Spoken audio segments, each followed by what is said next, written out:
نحمده ونصلي على رسوله الكريم اعوذ بالله من الشيطان الرجيم بسم الله الرحمن الرحيم ربي اشرح لي صدري ويسر لي امري واحلل عقدة من لساني يفقهوا قولي۔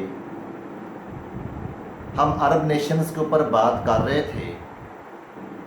اس سے پہلے عرب باعدہ اور عرب عاربہ کے اوپر ہم بات کر چکے ہیں۔ آج عربوں کی جس نسل کے اوپر ہم بات کرنے جا رہے ہیں، یہ اس ٹائم کی بہت فیمس عربوں کی نسل تھی، اور اس کا نام تھا عرب مستعربہ، جسے عدنانی عرب بھی کہتے تھے۔ عرب مستعربہ کا آغاز جو ہے یہ سیدنا ابراہیم علیہ السلام سے ہوتا ہے۔ سیدنا ابراہیم علیہ السلام جو تھے وہ دریائے فرات کے مغربی ساحل کے نزدیک کوفے کے قریب ایک شہر تھا اور، وہاں کے باشندے تھے۔ اور جیسے اور لکھتے ہیں نا، اور ایسے الف کے اوپر پیش ڈالے تو اور بن جائے گا۔ اور شہر کے باشندے تھے۔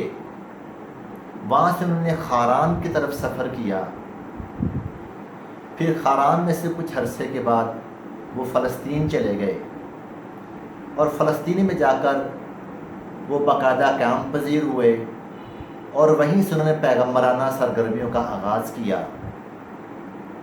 فلسطین میں ان کے ساتھ ان کی بیوی بھی تھی، جن کا نام تھا سیدہ سارہ علیہ السلام۔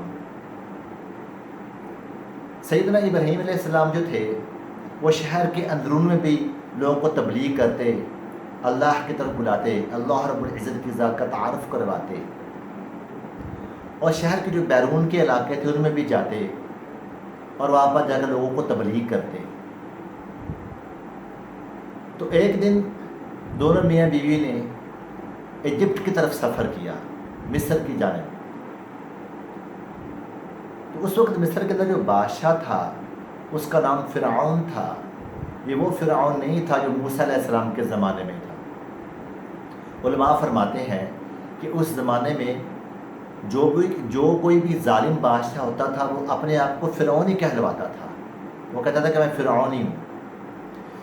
جب یہ دونوں میاں بھی وہاں پہ جاتے ہیں تو جو وہ بادشاہ تھا، جو اس کے انڈر کام کرنے والے مرد جو عورتیں تھیں، انہوں نے سیدھا سارہ علیہ السلام کی کیفیت اس کے سامنے جو ہے نا بیان کی کہ ایسے ایسے ہیں، جیسے ہم کسی کو کہتے ہیں کہ ایسے ان کی ہائٹ ہے یا ایسے ان کا جسم ہے، جس طرح بھی انہوں نے ان کی کیفیت بیان کی۔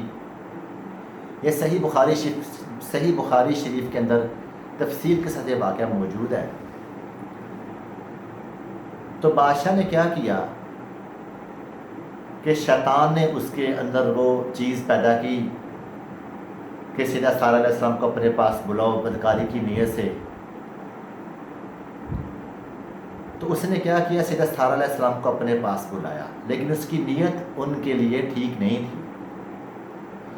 جب سیدھا سارہ علیہ السلام ان کے اس بادشاہ کے پاس گئی، انہوں نے جب دیکھا، انہوں نے اس چیز کا اندازہ لگا لیا کہ یہ جو بندہ ہے اس کی نیت ٹھیک نہیں ہے، تو انہوں نے اللہ پاک سے دعا کی۔ تو اللہ پاک نے اپنے حکم سے اس بادشاہ کو وہیں پہ جکڑ دیا، یعنی اس طرح وہ جکڑا گیا اور وہ تڑپنے لگا۔ اچانک سے اس کی حالت بہت زیادہ خراب ہو گئی، جیسے موت کے قریب جا رہا ہو۔ تھوڑی دیر کے بعد وہ ٹھیک ہو گیا۔ وہ اس بات کو سمجھ گیا کہ سیدہ سارہ علیہ السلام جو ہے یہ اللہ پاک کی بہت مقرب بندی ہیں اور بہت متقی اور پرہیزگار عورت ہے۔ اس بات سے وہ اتنا متاثر ہوا کہ اس نے اپنی بیٹی ہاجرہ علیہ السلام کو ان میاں بیوی کو ہدیے کے طور پہ دیا کہ آج سے آپ لوگوں کی خدامہ یہ ہوں گی، یا آپ لوگوں کی خادمہ ہوں گی، یا آپ کی خدمت کرے گی۔ تو سیدنا ابراہیم علیہ السلام اور سیدہ سارہ علیہ السلام اور ان کی جو خدامہ تھی اماں ہاجرہ علیہ السلام، جو سیدنا اسماعیل علیہ السلام کی والدہ تھیں، وہ تینوں لوگ وہاں وہاں سے مصر سے واپس پھر فلسطین چلے گئے۔ تو سیدہ سارہ علیہ السلام کی اولاد نہیں تھی، کافی عرصہ گزر چکا تھا، تو انہوں نے کیا کیا کہ جو ہاجرہ تھی ان کی خدامہ تھی، ان کی شادی اپنے ہسبینڈ سے کروا دی، اپنے خامد سے کروا دی، سیدنا ابراہیم علیہ السلام سے ان کی شادی کروا دی، اور اماں ہاجرہ سے اللہ پاک نے سیدنا ابراہیم علیہ السلام کو ایک پیارا خوبصورت بیٹا دیا جن کا نام تھا سیدنا اسماعیل علیہ السلام، وہ بھی اللہ پاک کے نبی تھے۔ تو پھر کچھ عرصے کے بعد سیدنا ابراہیم علیہ السلام نے اماں ہاجرہ کو اور اپنے معصوم بیٹے کو فلسطین سے لیا اپنے ساتھ، اور ان کو حجاز چھوڑ گئے، جہاں پہ اس وقت مکہ معظمہ الحمدللہ پاک کا گھر ہے۔ یہاں پہ مکہ معظمہ تو نہیں تھا، یہ بعد میں اس کے اوپر ہم بات کریں گے کہ یہ مکہ جو ہے، بیت اللہ جو ہے، یہ کیسے ہوا اور کیسے تعمیر کیا گیا۔ تو سیدنا ابراہیم علیہ السلام اپنی بیوی اماں ہاجرہ علیہ السلام کو اور اپنے بیٹے سیدنا اسماعیل علیہ السلام کو حجاز چھوڑ کر چلے گئے۔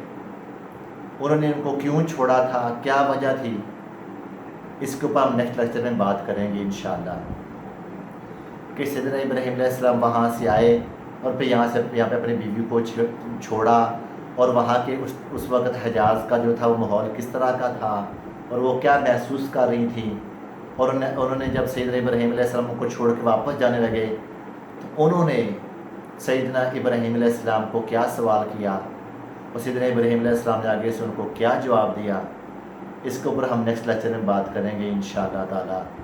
السلام علیکم ورحمۃ اللہ وبرکاتہ۔